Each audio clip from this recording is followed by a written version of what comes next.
जय हिंद दोस्तों, आज हम आप लोगों को सीपीआर का डेमो बताने जा रहे हैं। इसमें आप सीखेंगे कि किसी हार्ट अटैक वाले विक्टिम की जान आप कैसे बचा सकते हैं। सबसे पहले क्या करना है, हमें उस व्यक्ति के पास बिल्कुल नजदीक जाकर बैठ जाना है इस पोजीशन में, ठीक है।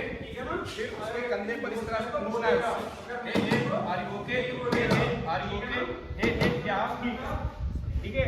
अगर उसका कोई रिप्लाई नहीं आता है तो हम क्या करेंगे, उसकी कॉन्शियसनेस की जांच करेंगे।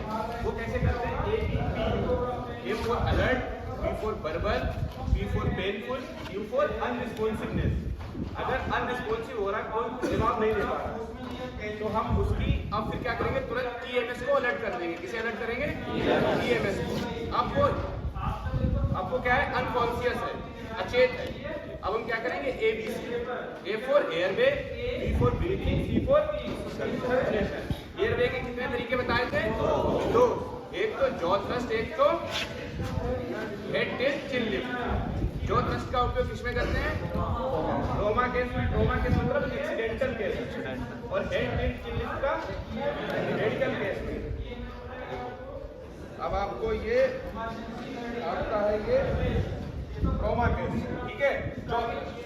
ये आपको 4 फिंगर है, यहाँ पे इस तरह लगा लेनी है, दोनों अंगूठे यहाँ पे कस के इसका क्या करना है, चेक करना है कहीं इसका यहाँ पे बाजू नहीं है, ठीक है।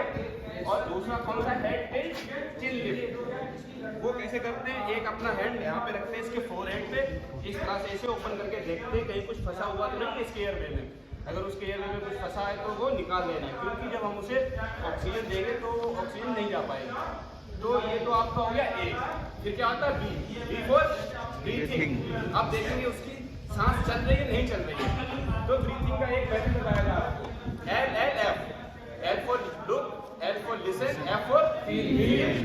तो हम लुक क्या करेंगे, इस तरह से उसके पास बैठते हैं।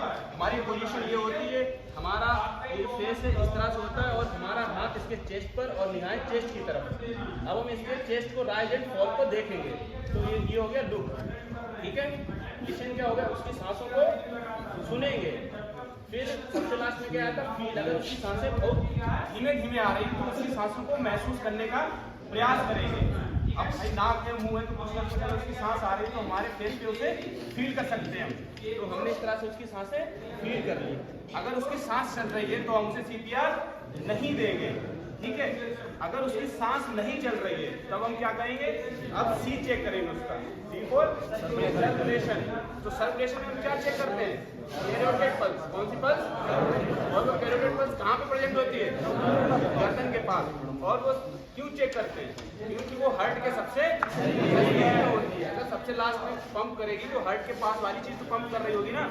अब हमने क्या किया, 2 उंगली से अपने आप को बचाते हुए, जिससे कि कोई हमारे ऊपर कोई नाजायज कार्रवाई ना कर दे, तो इस तरह से चेक करते हैं, ठीक है।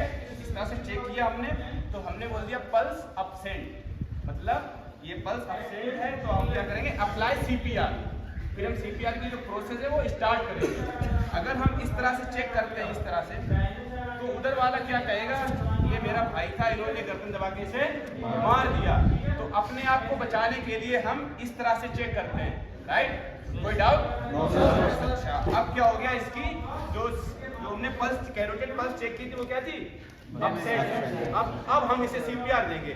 अगर सी प्रेजेंट है, मतलब कैरोटिड पल्स प्रेजेंट है, तो उसे इधर ध्यान दो, अटेंशन प्लीज। तो हम क्या करेंगे, तो उसे सीपीआर नहीं देंगे। सीपीआर देने का तरीका क्या है, चेस्ट को 30 बार कंप्रेस करना है, चेस्ट को 30 बार कंप्रेस करना है, फिर 2 बार उसे सांस देना है। और चेस्ट की डेप्थ क्या होती है, 4 से 5 सेंटीमीटर तक। और उस टाइम हमें ये नहीं सोचना है कि उसके चेस्ट की हड्डियां या पसलियां टूट जाएंगी। अगर हड्डियां या पसलियां टूट जाएंगी, अगर वो व्यक्ति जीवित हो जाता है तो दोबारा वो पसलियां टूट जाएंगी। और क्या ध्यान रखना है, जब हम किसी व्यक्ति को सीपीआर देंगे तो उस व्यक्ति को हम हार्ड सरफेस पे लिटाएंगे। हार्ड सरफेस पे लिटाने का रीजन ये है कि हमारा सीपीआर अच्छे से उसके ऊपर अप्लाई हो पाएगा।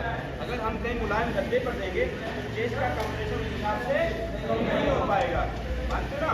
और क्या करना है, हमें उसके पास इस तरह से बैठ जाना है। अब हम उस पॉइंट को लोकेट करेंगे जहाँ पे हमें सीपीआर की प्रोसेस अप्लाई करनी है। तो क्या करते हैं, ये हमारी रिप स्केल हो गई, ठीक है, रिप स्केल। डिस्केज यहाँ से हम आते हैं, ठीक है। यहाँ से आने के बाद ये जो दोनों यहाँ पे मिल जाती है, इसे बोलते हैं जाइफाइड प्रोसेस, ठीक है। हाँ, ये हो गया ना जाइफाइड प्रोसेस। यहाँ पे ये जाइफाइड प्रोसेस, यहाँ से हम 2 उंगली इस तरह से रख लेंगे। 2 उंगली के बाद में फिर एक ये उंगली रखते हैं, फिर ये हमारा पॉइंट लोकेट हो गया। जो हमारा मास्टर हैंड है, लेफ्ट या राइट, उस मास्टर हैंड को इस तरह से यहाँ पे इसके ऊपर रख लेंगे। फिर क्या करना है, तो फिर क्या करेंगे, ये बिल्कुल इसके पास बैठेंगे स्ट्रेट, और ये दूसरे हाथ की उंगलियां इस पे इस तरह से, और ये पोजीशन होगी, हाथ बिल्कुल स्ट्रेट, एल्बो स्ट्रेट, कमर स्ट्रेट, ये इस तरह से। हम इसको 30 बार कंप्रेस करेंगे, 4 से 5 सेंटीमीटर।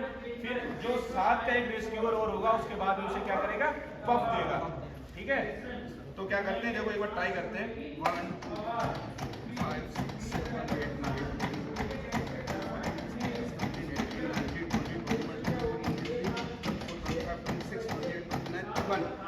ठीक। अब 29 के बाद में 30 नहीं बोलते, 1 बोलते हैं। क्यों 1 बोलते हैं, क्योंकि हमारा एक साइकिल कंप्लीट हो गया है। फिर दोबारा से 1 2 के पास फिर बोलेंगे, जब 29 पर कितना बोलेंगे, 2, मतलब 2 साइकिल कंप्लीट होंगे। और इस तरह से हमें 1 मिनट में 3 से 4 साइकिल कंप्लीट करने होते हैं, ठीक है। उसके बाद क्या करना है, 30 कंप्रेशन के बाद 2 ब्रीथ देनी है। ब्रीथ देते समय हमको क्या ध्यान रखना है कि कोई हमारे पास बैरियर होना चाहिए। आप ऐसे नॉर्मली कहीं पर हैं तो आपके पास वैसे माउथ या तो फिर ऐसी बैरियर डिवाइस, रुमाल वगैरह ही ऑप्शन अवेलेबल होंगे। प्रेफरेंस ये देना है कोई रुमाल मिल जाए साफ हो, उसको इस तरह से हमको उसके मुंह पर रखना है। इसलिए किसी भी बीमारी वगैरह से अगर ये ग्रसित है तो हम कंटामिनेट ना हो, या फिर कोई फ्लूइड वगैरह उसके मुंह से बाहर आए हम उससे कंटामिनेट ना हो। और दूसरी चीज़ क्या ध्यान देनी है कि उसके नाक को इस तरह से ऐसे बंद कर लेना है। अब ये क्यों करते हैं कि कहीं ऐसा ना हो कि ब्रीथ देते समय जो फ्लूइड है उसके नाक से बाहर आने लगे, या फिर सांस उतनी फ्लो में फेफड़े तक ना पहुंचे और वो बाहर आ जाए, ठीक। और अपने एकदम फ्रेश एयर इस तरह से खड़े होके लेना है और उसको ब्रीथ देनी है, ठीक। एक बार दिए, अब फिर से यहीं से नहीं देना है, फिर जो दूसरी ब्रीथ देंगे फिर से आप लीजिए, और फिर से लीजिए, सांस लीजिए और प्रॉपरली उसको हम लोग ब्रीथ देते हैं। फिर 2 ब्रीथ जब आपकी हो गई, यानी आपका एक साइकिल कंप्रेशन और ब्रीदिंग का पूरा हो गया। फिर शुरू कर देंगे अपना 30 कंप्रेशन, और ये कंप्रेशन ब्रीथ देते रहेंगे। हमेशा ये ध्यान रखिए जब भी कंप्रेशन दे रहे हो, किसी को CPR दे रहे हो, तो आई कांटेक्ट आपका क्या है, उस जो विक्टिम है उसके फेस पर होना चाहिए। फेस पे होने से क्या फायदा होगा, अगर CPR हमारा प्रभावी हो रहा है या फिर से ओवर कर रहा है तो उसके फेस पर कुछ आपको अंदर दिखाई देने लगेगा, उसकी आंखें मुलमुला सकती हैं।